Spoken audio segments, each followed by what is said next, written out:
Hello friend, कैसन बानी लोग। उम्मीद के तनी अच्छा हो। हम लोग तो शाम के 6:30 बजे रहल बा। तो अभी हम दीपक उपक जला कर मंदिर में से आइल बानी। तो सांझ घर पे बार ले बानी।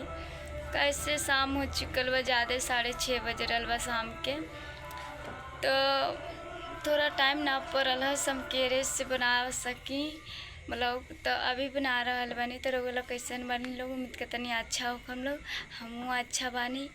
तो देख सकत बानी हमार बिटिया रानी का कर दरी दी बार करी वहाँ पे नहीं खिल। तो फाइनली अब पूरा काम हो गई बा। तो अभी थोड़ा बना लेता नहीं ब्लॉग। कैसे कितनों ब्लॉग बनावत बानी तो कहाँ व्यूज उठत बा। इतना मेहनत करने के बाद में तभी व्यूज नहीं भेजात का कहीं। तो थोड़ा सपोर्ट करें हम लोग। रउआ लोग से ये रिक्वेस्ट बा, कैसे इतना मेहनत कैले के बाद में कुछ भी नहीं व्यूज आवता, नहीं सब्सक्राइब, कुछ नहीं खियावत का बतावल जाए।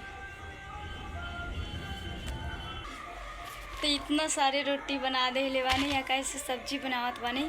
तो रउआ लोग के देखावत बानी। तो ये आलू की सब्जी बनावत बानी। तो अंधेरा बात है ना बता पाई। तब नवरात्रि चल रहा बा। तो आलू के सब्जी और रोटी बनैले बानी। तो आई लोग खाली देख सकत बानी हमर बिटिया रानी का लेके घूमत रही मकई भुजेला। शाम के बच्चे से नहीं खा रहा है। आई दुनू भाई देख सकते हैं। देखा है नहीं, बोल दो हाय चाची लो। कैसे बानी लो। तो मकई भूजेला। तो शाम के मकई नानू कोई खाला। दोनों भाई बहन मकई लेकर घूमत बा। चाची लोग तो ज़्यादा शाम हो चुकल बा। देख सकत बा नहीं बाबू लोग मकई की भुजिया खाएला बोलता लोग। तो कैसे बच्चा सब के मनावेला कुछ भी करे के होई। तो जात बानी थोड़ा भूख देवे। तो लाइक करें हम लोग, शेयर करें हम लोग, अच्छा लगी तो सब्सक्राइब कर दें हम लोग। कैसे कमेंट करके बताएं हम लोग से कैसन लग रहा बा। तो वो लोग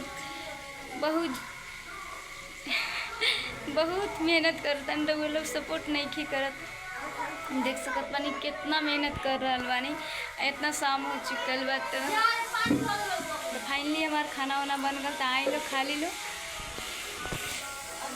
खाना।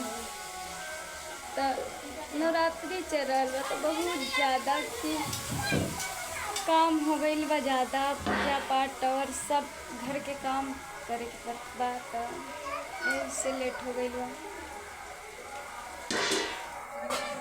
यहीं पे ऑन कर देते नहीं। मिलेंगे नेक्स्ट वीडियो में, तब तक बाय।